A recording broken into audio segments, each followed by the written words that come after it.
आपल्या सुरेल आणि भावस्पर्शी गायकीने मराठी गझलला जागतिक स्तरावर नेणारे गझलनवाज भीमराव पांचाळे यांच्या अमृत महोत्सवी वर्षानिमित्त स्नेह गझल या भव्य सोहळ्याचं आयोजन राम गणेश गडकरी रंगायतन येथे करण्यात आलं। या सोहळ्यात राज्याचे परिवहन मंत्री प्रताप सरनाईक आणि प्रख्यात गायक पद्मश्री सुरेश वाडकर यांच्या हस्ते पांचाळे यांचा सन्मान करण्यात आला। या विशेष प्रसंगी गझलनवाज भीमराव पांचाळे आणि डॉक्टर भाग्यश्री पांचाळे यांनी मराठी आणि उर्दू गझलांची भावस्पर्शी स्नेह मैफिल सादर करत उपस्थित रसिकांना मंत्रमुग्ध केलं। मराठी गझलला केवळ महाराष्ट्रातच नव्हे तर साता समुद्रापार पोहोचवण्यात भीमराव पांचाळे यांचं मोठं योगदान आहे। गझल सम्राट सुरेश भट यांच्यानंतर मराठी गझलला सुवर्णकाळ प्राप्त करून देण्याचं कार्य त्यांनी केलं आहे। गझल कार्यशाळा, मुशायरे आणि मैफिलींच्या माध्यमातून त्यांनी या कलेचा प्रसार मोठ्या प्रमाणात केलाय। मराठी गझलला हक्काचं व्यासपीठ मिळावं यासाठी त्यांनी गझल सागर प्रतिष्ठानचीही स्थापना केली। या संस्थेमार्फत राज्यभर तसंच देशभरात अखिल भारतीय मराठी गझल संमेलनाचं आयोजनही करण्यात आलं, ज्यामुळे अनेक नवोदित कलाकारांना संधी मिळाली। भीमराव पांचाळे यांच्या या अतुलनीय कार्याची दखल घेत राज्यांनी केंद्र शासनासह विविध संस्थांनी त्यांना सन्मानित केले। अलीकडेच महाराष्ट्र शासनाने त्यांना भारतरत्न, लता मंगेशकर पुरस्कारानेही गौरवले। या कार्यक्रमाचं आयोजन ठाणे महानगरपालिकेचे अतिरिक्त आयुक्त आणि गझल लेखक संदीप माळवी तसंच ठाण्याचे निवासी उपजिल्हाधिकारी संदीप माने यांनी केलं होतं। काय सांगणार, 54 वर्ष आपण गझलमध्ये गायक केलेलं आहे। आज सत्कार झाला ठाण्याचा गडकरीमध्ये।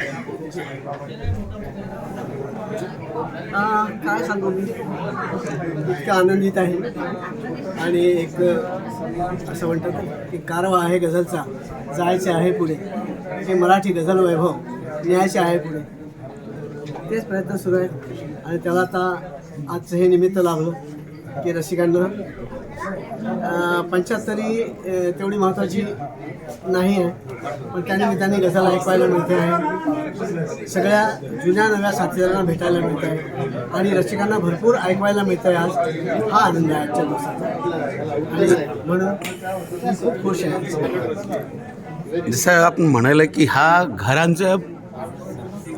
घरचं पोरांसाठी नाही, ते कलांसाठी आहे। ते जे गझलचं जे मान्य असतो ते कोणाला भेटत नाही, जे करतो त्यालाच भेटतं।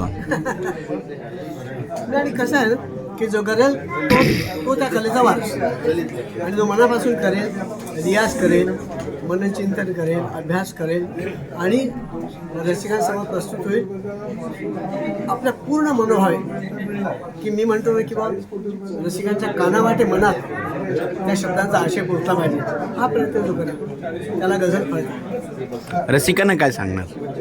रसिक तर मायबापच आहेत, त्यांच्या जीवावरचा हा प्रवास आहे। रसिक आणि मीडिया यांनी आम्हाला तारलं, असं मी नेहमी सुरेश भटे तेच म्हणायचे आणि मी तेच की आम्हाला रसिकाश्रय लाभतो, म्हणून आम्ही आज इथपर्यंत आलो। हा कारवा, गझलचा कारवा घेऊन इथपर्यंत आम्ही येऊ शकतो। त्याला सर्वस्वी रसिक कारणीभूत, त्यांची दाद कारणीभूत आहे, त्यांचं प्रेम कारणीभूत। सर, अमृत महोत्सव आपलं साजरा करण्यात येत आहे आणि गझल सातत्याने पण आपण सातत्याने गात राहणं यापुढे सुद्धाही गायन करत राहणार का? गायची इच्छा आहे, पण जोपर्यंत गळा चालतो, जोपर्यंत गळ्यामध्ये व्यवस्थित दम आहे, उतरत नाही, तोपर्यंत गायचं, पण हळूहळू गाणं कमी करायचं आणि शिकवण्याचं काम जास्त करायचं, अशी इच्छा। गझलचं गुरुकुल त्यासाठी असावं, असा एक मानस आहे। Thank you sir.